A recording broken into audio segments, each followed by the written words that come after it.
We previously discussed the theory of how Logan might have led to mutants in the MCU and WandaVision. Now get ready for one that's just about as crazy, that connects the first film of the X-Men franchise to WandaVision.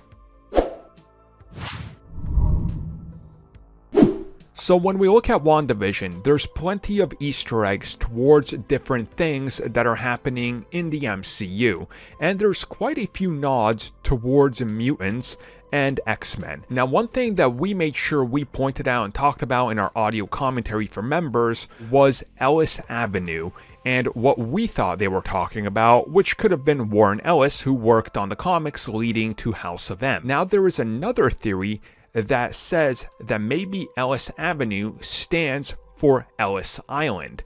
Now, if you go all the way back to the first X-Men film, the finale of that film happens on Ellis Island, and it's about Magneto using a brand new machine that he has with the combination of Rogue to be able to spread this sort of wave from the Statue of Liberty and turn everybody into mutants. Everybody that gets hit with this bubble would in fact become a mutant then, and if they couldn't master their power or they weren't worthy enough, they would end up dying. We saw this play out in X-Men 1. You combine this with the fact that Monica seems to have powers by getting hit with the Hex. I can see how people are coming up with this theory, and it's a good theory. It has a lot of cool elements in it. My only thing is, why would you want to connect WandaVision with X-Men 1 out of all the films? The film that is almost 21 years old at this point. Like, that is far away. And that is such a unique callback